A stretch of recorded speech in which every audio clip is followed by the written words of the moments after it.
ಕತೆ ನಿಮ್ಮ ಭಾವ ಚಾನಲ್ಗೆ ಸ್ವಾಗತ.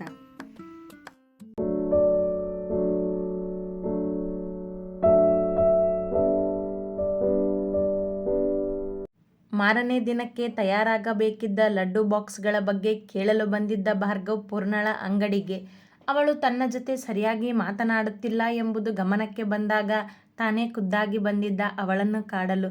ಆದರೆ ಮುದ್ದಾದ ಹುಡುಗಿಯನ್ನು ನೋಡಿ ಕಣ್ತುಂಬಿಕೊಳ್ಳುತ್ತಾ ನಿಂತಿದ್ದ ತನ್ನನ್ನೇ ಮರೆತು.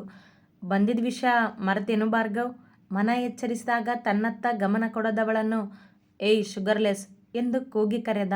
ಇದ್ದಕ್ಕಿದ್ದಂತೆ ಬಂದ ಅವನ ಧ್ವನಿಗೆ ಹೆದರಿದ ಹುಡುಗಿ ತಕ್ಷಣ ಕೈಯಲ್ಲಿದ್ದ ಡಬ್ಬಿ ಕೆಳಗೆ ಚೆಲ್ಲಿ ಅವನತ್ತ ನೋಡಿದಳು. ನಕ್ಕು ಬಿಟ್ಟ ಅವಳು ಬೆಚ್ಚಿದ್ದನ್ನು ಕಂಡು. ಆಗ ಹೆದರಿಸೋದು ಎಂದಳು ಎದೆ ಹಿಡಿದು. ಅವ ನಗುತ್ತಲೇ ಇದ್ದ. ಕಪ್ಪು ಬಣ್ಣದ ವೆಸ್ಟಿಗೆ ಜೀನ್ಸ್ ಕೋಟ್ ತೊಟ್ಟು ಅದೇ ಕಪ್ಪು ಬಣ್ಣದ ಪ್ಯಾಂಟ್ ತೊಟ್ಟಿದ್ದ.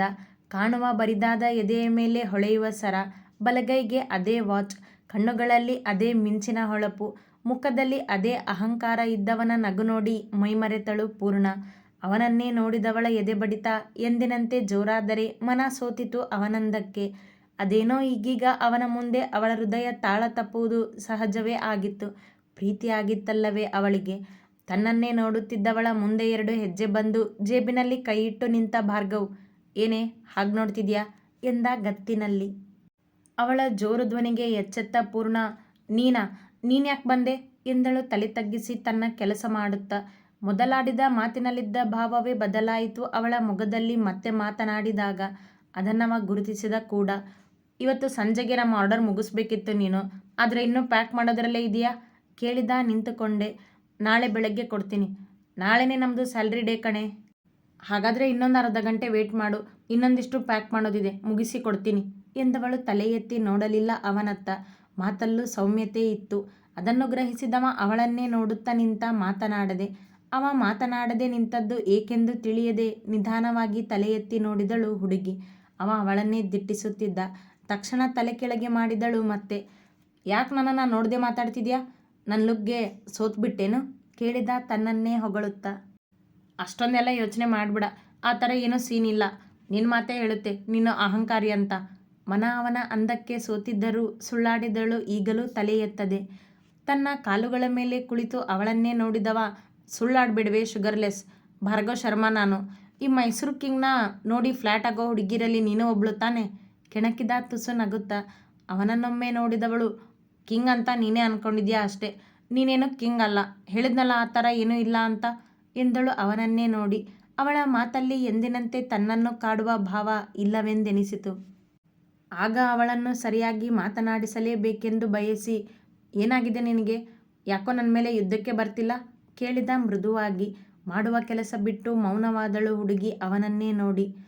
ನಿನ್ನನ್ನೇ ಕೇಳ್ತಿರೋದು ನಾನು, ಕಿವಿ ಕೇಳುತ್ತೋ ಇಲ್ವೋ? ಏನಾಗಿದೆ ನಿನಗೆ ಕೇಳಿದ ಮತ್ತೆ ಹುಬ್ಬೇರಿಸಿ. ಅವನನ್ನು ನೋಡಲಾಗದೆ ಅತ್ತಿತ್ತ ನೋಡುತ್ತಾ ಚಡಪಡಿಸಿದವಳು, ನನಗೇನಾಗಿದೆ? ನನಗೆ ಏನೂ ಆಗಿಲ್ಲ ಎಂದಳು ಮತ್ತೆ ಕೆಲಸ ಮಾಡುತ್ತಲೇ.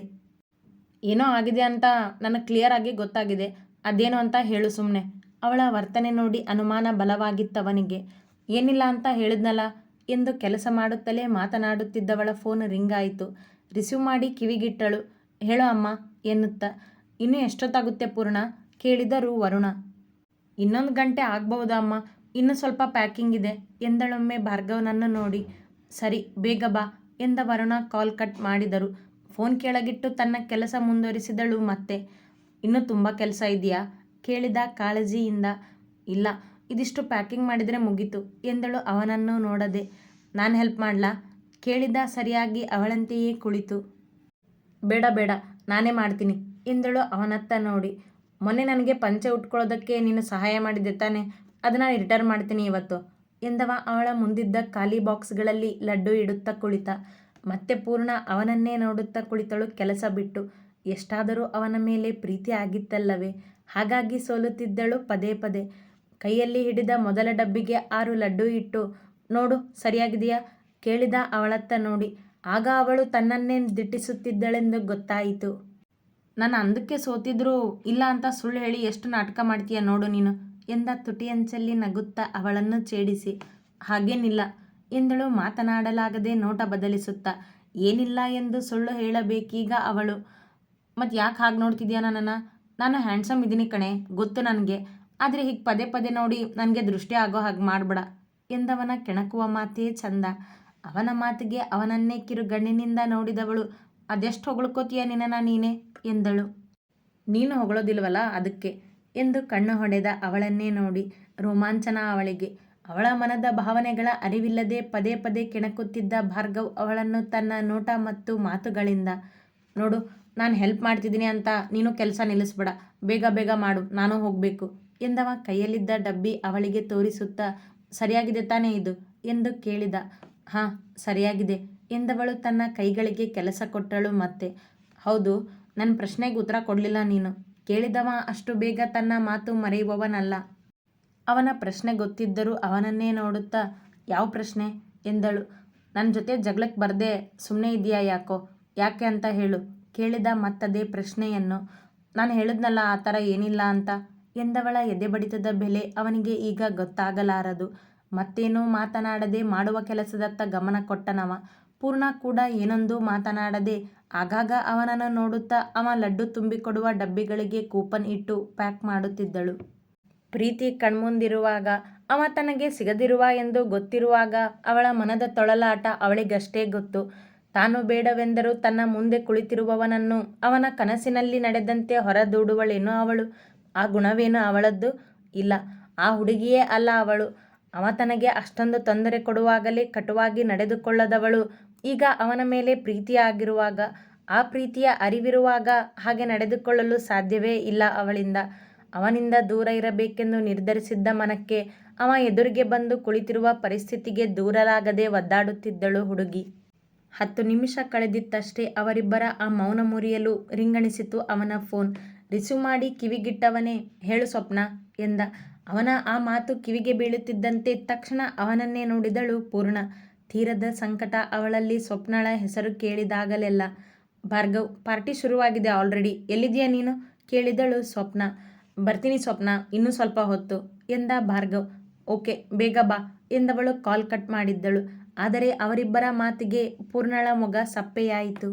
ಆದರೂ ತನ್ನ ಭಾವನೆಗಳನ್ನು ಹೊರಹಾಕಲಾರದೆ, ನೀನು ಎಲ್ಲಿಗೋ ಹೋಗ್ತಿದೆಯೇನೋ, ಹೋಗು ಭಾರ್ಗವ್, ಇದೆಲ್ಲ ನಾನು ಮಾಡ್ತೀನಿ ಎಂದಳು. ಅವ ತನ್ನಿಂದ ದೂರ ಹೋಗುವುದೇ ಸಂಕಟ ಅವಳಿಗೆ, ಆದರೆ ಅದೇ ಅನಿವಾರ್ಯ. ಹಾಂ, ಸ್ವಪ್ನ ಪಾರ್ಟಿಗೆ ಕರೆದಿದ್ಲು, ಹೊರಟಿದ್ದೆ. ಆದರೆ ಲಡ್ಡು ಆರ್ಡರ್ ತೊಗೊಂಡಿರೋ ನೀನು ಡೆಲಿವರಿ ಟೈಮ್ ಬಂದರೂ ಏನೋ ಅಪ್ಡೇಟ್ ಕೊಟ್ಟಿಲ್ವಲ್ಲ, ಅದಕ್ಕೆ ವಿಚಾರಿಸ್ಕೊಂಡು ಹೋಗೋಣ ಅಂತ ಬಂದೆ ಎಂದ ತನ್ನ ಕೆಲಸ ಮುಂದುವರಿಸಿ. ಎಲ್ಲ ರೆಡಿಯಾಗಿದೆ, ನೀನು ಬೇಕಾದರೆ ಗಾಡಿಗೆ ಬರೋದಕ್ಕೆ ಹೇಳಿ ಹೋಗು, ನಾನು ಎಲ್ಲನೂ ಗಾಡಿಯಲ್ಲಿ ಇಟ್ಟು ಕಳಿಸ್ತೀನಿ ಎಂದಳು. ಹಾಂ, ಆದರೆ ಈಗ ಬೇಡ, ಬೆಳಗ್ಗೆ ಕಂಟಿಗೆ ಹೇಳ್ತೀನಿ, ಈಗ ಆಲ್ರೆಡಿ ಟೈಮ್ ಆಗಿದೆ. ನೀನು ಮನೆಗೆ ಹೋಗೋದಿಲ್ವಾ? ಹೋಗ್ತೀನಿ, ಈ ಕೆಲಸ ಎಲ್ಲ ಮುಗಿಸಿ ಹೋಗ್ತೀನಿ ಎಂದಳು ಅವನನ್ನು ನೋಡಿ. ಸರಿ, ಬೇಗ ಮುಗಿಸೋ ಹಾಗಾದರೆ ಎಂದವ ಕೈಗಳ ಕೆಲಸದ ವೇಗ ಹೆಚ್ಚಿಸಿದ. ಅವಳು ಅದೇ ವೇಗದಲ್ಲಿ ಕೆಲಸ ಮುಗಿಸಿದಳು. ಆಯ್ತಲ್ಲ ಎಲ್ಲ, ಕಂಟಿ ಬೆಳಗ್ಗೆ ಗಾಡಿ ಕಳಿಸ್ತಾನೆ ಎಂದ ಭಾರ್ಗವ್ ಮೇಲೆದ್ದ.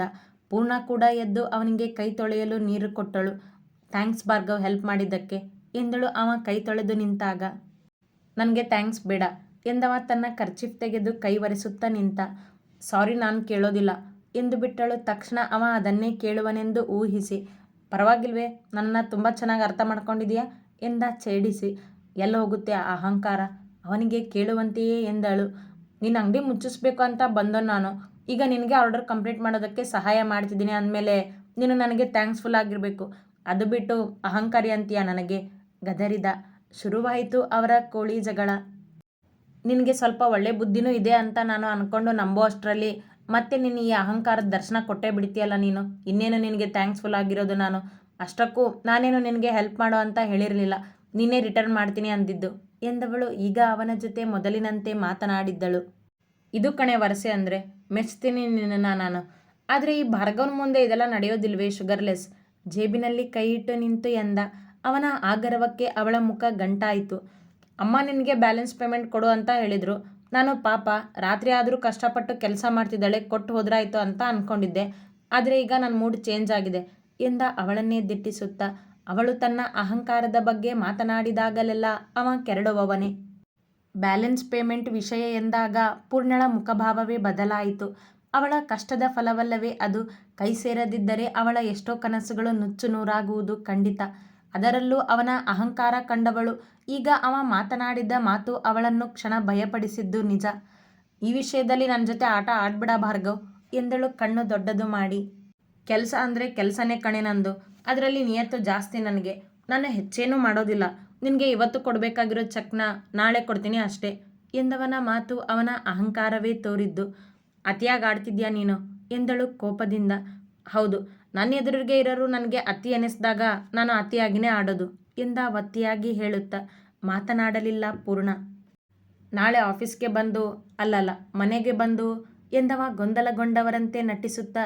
ನೋನೋ, ಫ್ಯಾಕ್ಟ್ರಿ ಬೇಡ, ನಾನು ಬೆಳಗ್ಗೆ ಎಲ್ಲಿರ್ತೇನೋ ನನಗೆ ಗೊತ್ತಿಲ್ಲ, ಸೊ ಕಾಲ್ ಮಾಡಿ ಬಂದು ಚೆಕ್ ತಗೊಂಡು ಹೋಗು ಎಂದ. ಇದನ್ನೇ ಅಹಂಕಾರ ಅನ್ನೋದು. ಹೌದಾ, ಗೊತ್ತಿರಲಿಲ್ಲ ನನಗೆ ಎಂದವ ನಕ್ಕ. ಪೂರ್ಣ ಮಾತನಾಡದೆ ಅವನನ್ನೇ ದಿಟ್ಟಿಸಿದಳು ಉರಿಗಣ್ಣಿನಿಂದ. ಅವಳ ಮುಂದೆ 2 ಹೆಜ್ಜೆ ಬಂದು ಅವಳ ಸನಿಹ ಬಾಗಿದವ.